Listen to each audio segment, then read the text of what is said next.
Hi guys, आप कैसे हैं? स्वस्थ होंगे, मस्त होंगे और गाइस प्रसन्न होंगे। गाइस, आज मैं जो आपको बात बताने जा रही हूँ आपको यकीन नहीं होगा, परंतु यह मेरे सामने की बात है और मेरी आँखों देखी ही है। सब कुछ हमारे ही सामने हुआ और हमें ये नहीं पता चला कि जो व्यक्ति घर में बोल रहे हैं ये कौन है, और जिसका हमें बाद में पता चला कि वह प्रेत आत्माएं थी। गाइज, मैं इसके बारे में आपको बताऊंगी, आप ध्यान से सुनना। गाइज, ये बहुत दिन पहले की बात है। लगभग मेरी उम्र 18 या 19 की रही होगी। गाइज, मेरे घर के पास एक व्यक्ति रहा करता था जो सरकारी कर्मचारी थे और जिन्हें एक क्वार्टर तो नहीं मिला था, पर 2 सरकारी क्वार्टरों की लाइन थी। एक का मुंह दक्षिण में था, एक का मुंह उत्तर में था, और उनके बीच में जो जगह थी वहाँ गवर्नमेंट ने एक स्टोर बना दिया था, सामान रखने का स्टोर। गवर्नमेंट का सामान रखा जाता था, उसमें बहुत सा सामान रखा रहता था। तो वो चपरासी की पोस्ट पे थे और उनकी जो लड़की थी वह मेरी साथ रही भी है, क्लास फेलो भी रही है। हम दोनों एक ही उम्र के थे। तो गाइज, एक दिन की क्या बात है कि वह इतवार का दिन था। सरकारी कर्मचारियों की छुट्टी इतवार के दिन होती है। तो वो जो चपरासी था उसको उनके घर पहले वहाँ पहाड़ों पे जैसे हमें लकड़ी वकड़ी की ज़रूरत पड़ती थी तो हम स्वयं ही पहाड़ों पे जाके ले आते थे काट करके, और कहीं टूटी फूटी मिल गई तो वहाँ से भी हम ले आया करते थे। तो संडे के दिन ज़्यादातर वहाँ सरकारी कर्मचारी ऐसे ही अपना करते थे, और क्यों इतनी सैलरी किसी की नहीं हुआ करती थी उस समय। तो गाइज, उसके चपरासी ने अपने लड़के से कहा कि आज इतवार है और तुम जा करके लकड़ी लेकर आओ। तो वह लड़का पहले तो मना करता रहा कि मैं नहीं जाता। पर वो जब ज़्यादा उसके माता पिता ने उसे कहा कि घर में ही पड़ा रहता है, कुछ करता नहीं है, ये है वो है, उल्टी सीधी बातें गई, तो उसे बातें जब बुरी लगी तो वह चला गया जंगल। तो गाइज, वो जंगल कम से कम घर से 1 किलोमीटर या 2 किलोमीटर लगभग दूर था, जहाँ से हम लोग कभी कभी लकड़ी ले आते थे। बहुत बहुत दूर भी निकल जाते थे। तो वह बीच में रामगंगा नदी पड़ा करती थी। तो रामगंगा नदी को पार करके वह लड़का जंगल में लकड़ी लेने के लिए गया। लेकिन जब तक वह जंगल में घुस नहीं पाया था कि उससे पहले ही उसे लकड़ियों के 2 गट्ठर जिसे कहना चाहिए, बंडल ऑफ स्टिक्स, तो उसे 2 लकड़ी के गट्ठर मिले। तो उस लड़के ने सोचा कि मुझे इतनी मेहनत करनी पड़ेगी और मुझे बिना मेहनत के ये 2 लकड़ी के गट्ठर आराम से मिल गए।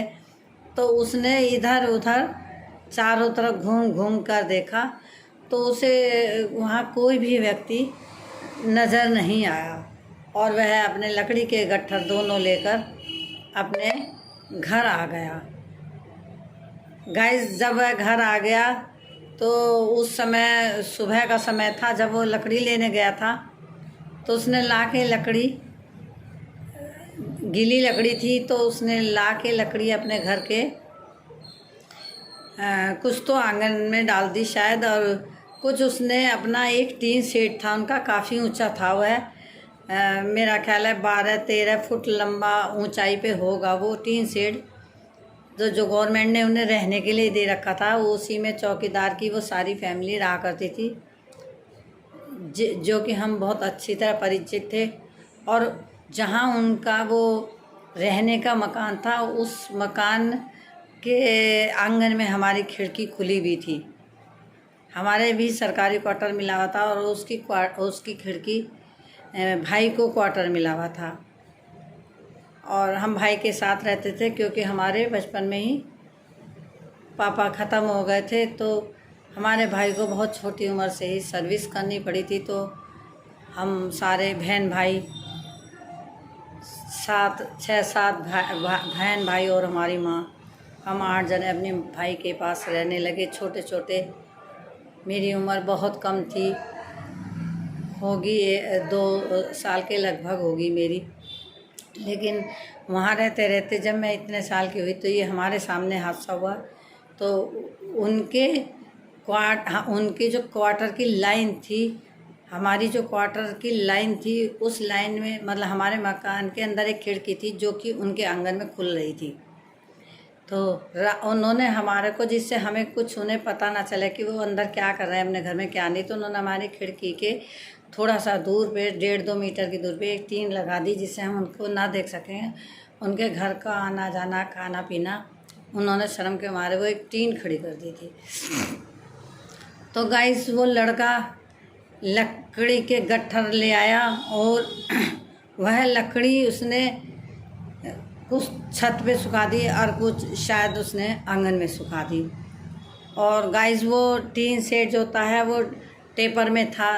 जैसे आपने देखा होगा ये इस तरह मकान बने होते हैं टीन सेट, जिससे बारिश का पानी वानी ना रुके।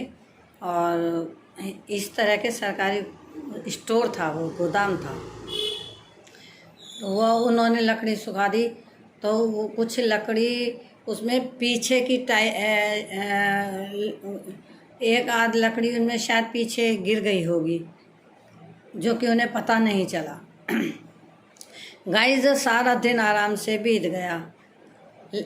उसी बीच में गाइस मैं भी शायद वहाँ गई थी और वहाँ जाके हमें भी पता चला।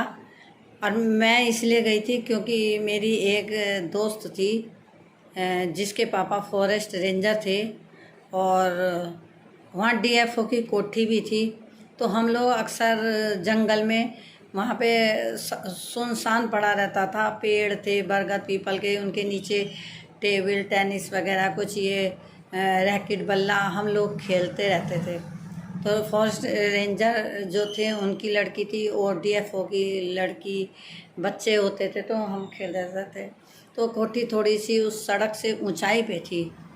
तो वो जो लकड़ी के गट्ठे पड़े थे, तो जो आदमी ऊपर से ला रहे थे वो पहाड़ पे से लकड़ी के गट्ठर, तो जब वो ढाल में को नीचे उतरे तो उनका बैलेंस ख़राब हो गया। और उस बैलेंस के ख़राब होने की वजह से उधर से एक बस आ रही थी, जो वो बस उनके ऊपर उतर गई और वो दोनों ऑन द स्पॉट व्यक्ति मर गए। उस बात का हमारे जो वो चपरासी था उनके लड़के को पता ही नहीं चला। हम तो भाई साहब ही कहते थे, उन्हें भैया ही कहते थे। तो उन्हें पता ही नहीं चला और उन्हें तो क्या, किसी को नहीं पता चला कि वो क्या। तो मैं भी इत्तेफाक से वहाँ गई तो मुझे बस इतना ही पता चला था कि यहाँ पे आज एक्सीडेंट हुआ है और 2 व्यक्ति मारे गए हैं। और मेरा ध्यान है कि मैंने वो दोनों लकड़ी के गट्ठर देखे थे, परंतु मैं अपनी सहेली के घर ऊपर पहाड़ पे चली गई और इसी बीच में वह लड़का, चपरासी का लड़का, वहाँ गया और उसने वो लकड़ी के गट्ठर उसने इधर उधर देखा कि कोई नहीं है, तो उसने वो लकड़ी के गट्ठर दोनों उठा लिए और उठा के अपने साइकिल पे रख के अपने घर ले आया। घर लाके उसने वो लकड़ियाँ कुछ आंगन में सुखा दी, कुछ छत पे सुखा दी। गाइस पूरा दिन बीत गया, पूरा दिन बीत गया, कोई बात नहीं हुई, कुछ नहीं हुआ। अब जैसे ही रात बीती, रात के करीब 11-12 का ही टाइम होगा। गाइस मैं अपनी खिड़की के पास ही लेटी हुई थी, तो इसलिए उनके घर में बहुत लड़ाई अक्सर हुआ करती थी। उनके पापा शायद कुछ थोड़ा बहुत, मेरा ख्याल है कुछ शायद ड्रिंक करते हों, तो झगड़ा उनके घर में अक्सर होता ही रहता था। अब परिवारों में सबका ही झगड़ा होता है, ऐसी कोई उनकी ख़ास बात नहीं, सभी के घर में होता है झगड़ा। तो उनके घर में झगड़ा होता रहता था, तो हमें सुनाई सबको आती थी, क्योंकि हमारी लाइन से ही सबके मकान हुआ करते थे। तो गाइस वो रात के करीब 12 बजे, तो हमारे घर से एक चौराहा था, कम से कम 200 मीटर की दूरी पे एक चौराहा था। उस चौराहे से करीब हमारा घर 200 मीटर की दूरी पे था। तो वहाँ से वो भागते हुए रात में, वो दोनों प्रेत आत्मा दोनों भागते हुए आई, उनके घर में आई। तो जब उनके घर में आई तो मैं खिड़की पे ही लेटी थी, और मुझे सब सुनाई आ रही थी, क्योंकि उनके घर की सारी बातें रोज़ ही सुनाई आया करती थी। तो बहुत तेज़ी से भाग के आया, और उनके पैरों की आवाज़ ऐसे थी जैसे कोई भारी भरकम चीज़ ज़मीन में मारते हैं, धम धम धम धम की आवाज़ आती है। और जैसे ही वो अंदर आए तो उन्होंने आते ही उन्हें पता ही नहीं चला, चपरासी को, उनके लड़के को ये पता ही नहीं चला कि ये कौन है, क्या है, क्या बात कर रहे हैं। एकदम तो कुछ समझ में नहीं आया उनके। थोड़ी देर में उन्होंने पूछा कि रसोई के पास खड़े हो गए वो। एक ने पूछा कि ये बताओ ये कितने वाट का बल्ब है। तो वो बोले कि हमें तो पता नहीं। वो दिमाग ख़राब हो गया उनका देख के कि ये कौन है, पता ही नहीं, पहचान नहीं पाए वो। कितने वाट का बल्ब है? तो उन्होंने कहा हमें नहीं पता कितने वाट का बल्ब है। तो उनमें से एक ने मुक्का मारा बल्ब पे, वो बल्ब फूट गया। तो उसने उन्होंने कहा तुमने हमारा बल्ब क्यों फोड़ा? कौन हो तुम, कहाँ से आए हो, हम तुम्हें नहीं जानते। बोला हम अभी बताएंगे हम कौन है। उन्होंने कहा, फिर उसमें से एक ने कहा जोड़ दूँ बल्ब? तो उसने जोड़ दिया। जोड़ दूँ? जोड़ दूँ कहते उसने जोड़ दिया। जैसे उसने वो बल्ब जोड़ा वो एकदम जलने लगा। अब उनका दिमाग ये देखकर बहुत चकराया कि ना तो कोई ऐसे तोड़ सकता बल्ब और ना ही कोई ऐसे जोड़ सकता। अब वो घबरा गए बुरी तरह। उन्होंने सोचा कुछ ना कुछ तो राज है, कुछ ना कुछ तो बात है। वो बोले हम तुम्हें सबको मार देंगे, उस लड़के को बुलाओ जो हमारी लकड़ी लेके आया है। तो उसके बाप ने बोला कौन सी लकड़ी? कहने लगे सुबह तुम्हारा लड़का लकड़ी लेके आया जंगल से, रामगंगा पार, नदी के पार से। वहाँ एक शिव मंदिर था, वहाँ पे से तुम्हारा लड़का लकड़ी लेके आया है। तो गाइज उसके माँ बापों ने उस लड़के को बुलाया। कहने लगे हाँ लकड़ी तो लेके आया है। तो फिर वो कहने लगे हमारी हैं वो लकड़ी, नहीं तो हम तुम्हें जान से मार देंगे। गाइस बातें तो बहुत देर तक हुई। खैर वो लड़का आया और उस लड़के ने गुस्से में कहा कौन सी लकड़ी, कैसी लकड़ी? कहने लगे वो लकड़ी जो तू गंगा पार से लेके आया है वो हमारी लकड़ी है दोनों, हमें दे दे नहीं तो हम तुझे जान से मार देंगे। और हमारा एक्सीडेंट हो गया था, हम ऊपर पहाड़ी से नीचे उतर रहे थे तो सामने से बस आ गई थी। तो गाइस वहाँ पे डैम, उस समय कालागढ़ का डैम बन रहा था। उस समय वहाँ पे डैम बन रहा था, सरकारी बसें चलती थी वहाँ, प्राइवेट बसों का कोई काम नहीं था पहाड़ों के ऊपर, क्योंकि वहाँ डैम का ही वर्करों को लेके आना, वर्करों को छोड़ के आना, इस तरह का काम चला करता था। तो जैसे ही वो चट्टान पे से नीचे को उतरे ढाल पे से, तो वो रुक नहीं पाए और सामने से बस आ गई, वो दोनों मर गए। तो उन्होंने कहा कि हम इस तरह से दोनों मर गए थे और हमारे वहाँ लकड़ी के गट्ठे पड़े थे और तुम हमारे गट्ठर लेके आए। अब वो घबरा गया, उसने सोचा कि लकड़ी के गट्ठर तो हाँ मैं लाया। गाइस जब वह लकड़ी के गट्ठर लेके आ रहा था तो उन दोनों आत्माओं ने उसे वहाँ रामगंगा, कालागढ़ में रामगंगा का बहुत बड़ा पुल है, रामगंगा नदी के ऊपर, उस पुल के ऊपर उन आत्माओं ने उसे रोका दोनों ने। तब भी वह नहीं पहचान पाया कि ये आत्माएं हैं। उन दोनों ने कहा कि हमारी लकड़ी है, हमारी लकड़ी दे, नहीं तो हम तुझे जान से मार देंगे। वो बोला मैं लकड़ी नहीं दूंगा, लकड़ी तो मैं लाया हूँ, मैं नहीं दूंगा लकड़ी।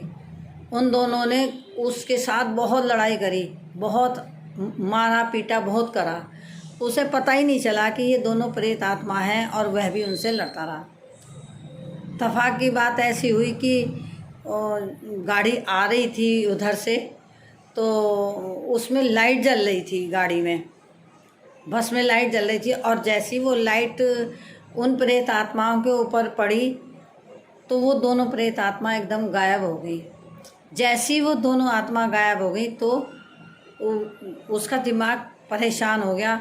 और फिर वो घटना, वो बात, दिन की बात उसे वो रात में याद आई कि हाँ, मैं जब लकड़ी लेके आ रहा था तो वहाँ 2 आदमी मिले थे और वो कह रहे थे हमारी हैं ये लकड़ियाँ, और मैंने उन्हें मना करा कि नहीं मेरी हैं, और वो एकदम से लाइट पड़ने पे गायब हो गई थी।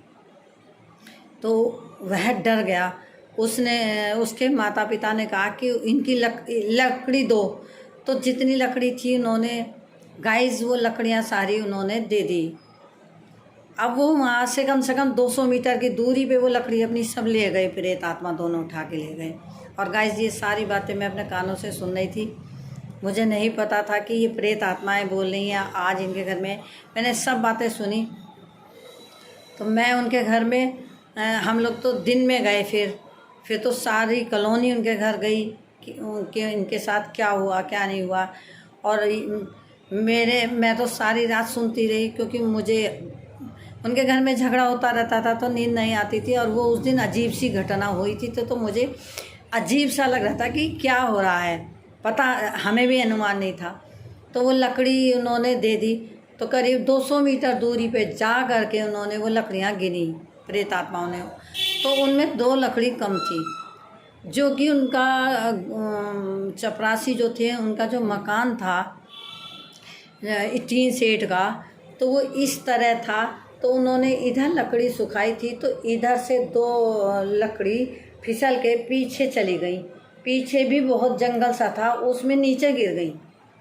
और उनका वो उधर से, उनके घर से पीछे की तरफ जाने का कोई रास्ता नहीं था। उनका रास्ता था घूम के जा सकते थे उस जगह जहाँ वो लकड़ी गिरी थी। और उनके घर में से काफ़ी चक्कर लगा के जाना पड़ता था। जा सकते थे पर एकदम नहीं जा सकते। थोड़ी देर में उन्होंने जब प्रेत आत्माओं ने वो लकड़ियाँ गिनी तो वो लकड़ियाँ 2 कम थी। तो वो फिर भागे आए धम धम धम धम करते हुए। फिर उन्होंने कहा इसमें 2 लकड़ी कम है, इसमें 2 लकड़ी कम है, इसमें 2 लकड़ी कम है, 2 लकड़ी कम है। वो ऐसे ही करते रहे। कहने लगे हमारे पास तो वो लड़का और उनके पिताजी यूँ कहने लगे कि जितनी लकड़ी थी हमने दे दी, अब और लकड़ी तो है नहीं। तो फिर उन्हें दिमाग में आया होगा कि पीछे की साइड कभी गिर गई हूँ। तो फिर वो पीछे की साइड गए और घूम के करीब 100 मीटर की दूरी पे घूम के पीछे की तरफ आए।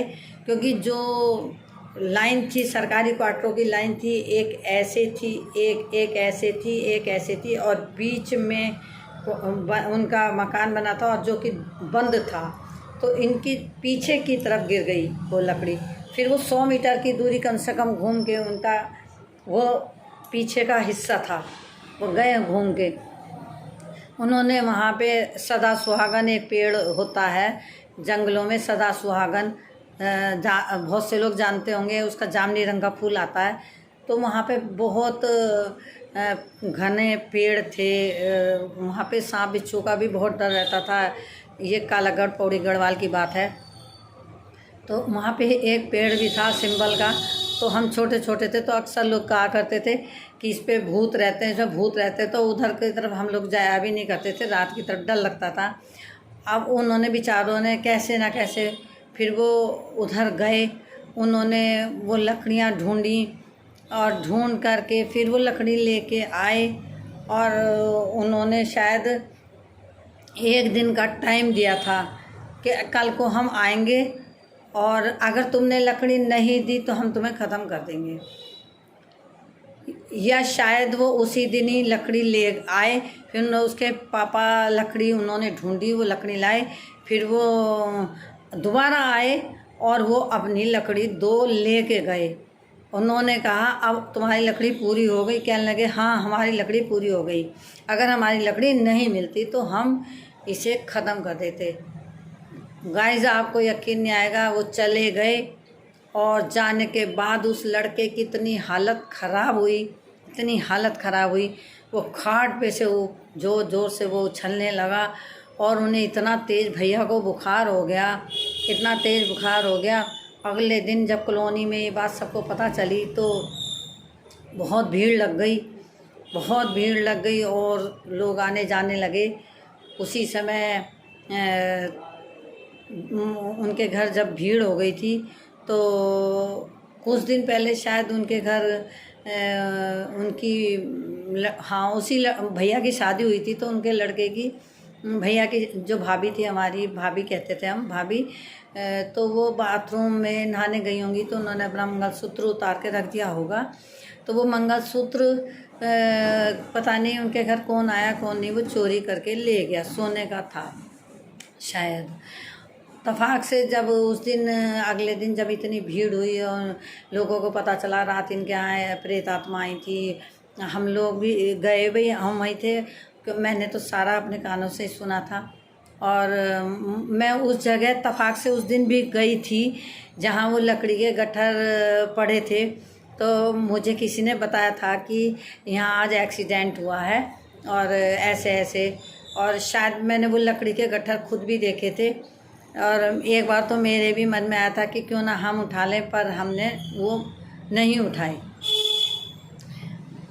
पहाड़ों में लोग ऐसे ही करते हैं, लकड़ियाँ तोड़ भी लाते हैं, जला भी देते हैं। मेरी सहेली थी, फॉरेस्ट रेंजर थे उनके पापा, तो जो लकड़ी, अवैध लकड़ी काट के ले जाते थे तो उन्हें पकड़ लेते थे, तो उनकी लकड़ियाँ भी अक्सर पड़ी रहती थी। थोड़ी बहुत लकड़ी वो हमें भी दे देते थे, उन्हें पता था हम बहुत परेशान रहते, हमारा भी कोई नहीं है, फादर नहीं थे, इस वजह से वो हमारी हेल्प कर दिया करते थे। तो गाइस वो फिर सारा सब लोग आए और तो वो बहुत लोग अगले दिन जब सुबह आए तो वो औरत भी उनके घर आई जो उनका मंगलसूत्र चोरी करके ले गई थी। तो वह बहू रो रही थी कि भाई उसके घर में इतना बड़ा हादसा हुआ, उसके पति के साथ बहुत बुरा हुआ और भाई इतना किसी को वो नहीं, विश्वास भी नहीं था, अनुमान भी नहीं था कैसा कुछ। तो एक औरत जब वो सुन के आई तो उसके गले में वो मंगलसूत्र था और वो मंगलसूत्र भी उसे बहू ने पहचान लिया और वो मिला उसे। और गाइस बहुत कई दिन तक उन लोगों ने रोटी भी नहीं खाई, बहुत हंगामा हुआ, महीनों तक ये रहा। फिर उसके बाद मैंने वहाँ से पढ़ाई पूरी कर ली, ज़्यादा वहाँ 10वीं तक ही उस समय स्कूल था और मैंने पढ़ाई पूरी कर ली थी वहाँ से।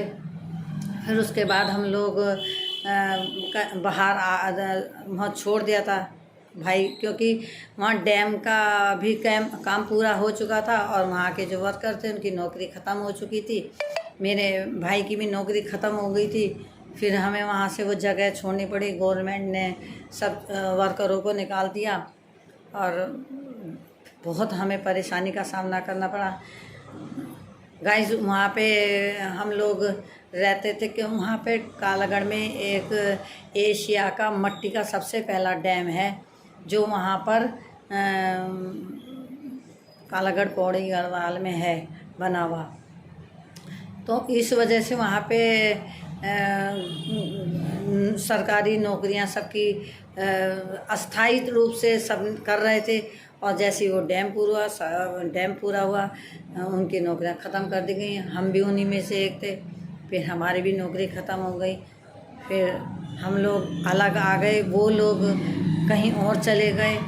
अब हमें नहीं पता उनके बारे में कि वो कहाँ हैं और कहाँ नहीं है, परंतु अगर वो मेरी इस वीडियो को देखें तो मैं उन भैया से कहूँगी कि आप इस बात को अपने तक ही रखना और मुझे माफ़ कर देना। आप मुझे शक्ल से ज़रूर पहचान जाओगे कि मैं कौन हूँ, पर ये आप अपनी बहन समझ के मुझे माफ़ कर देना। मुझे पता है कि वो कभी ना कभी इस वीडियो को ज़रूर देखेंगे, कोई ना कोई देखेगा। गाइस, अगर आपको मेरी वीडियो ये अच्छी लगी तो आप मुझे लाइक करें, कमेंट्स करें और मेरी वीडियो को ज़्यादा से ज़्यादा शेयर करें, देखें और औरों को भी शेयर करें और ये कहानी सुनाएं। पर यह बिल्कुल सत्य है, इसमें ज़रा सा भी कुछ भी अलग से मैंने नहीं मिलाया, बल्कि कुछ बातें रह भी गई होंगी इसमें जो मैं नहीं बता पाई। धन्यवाद।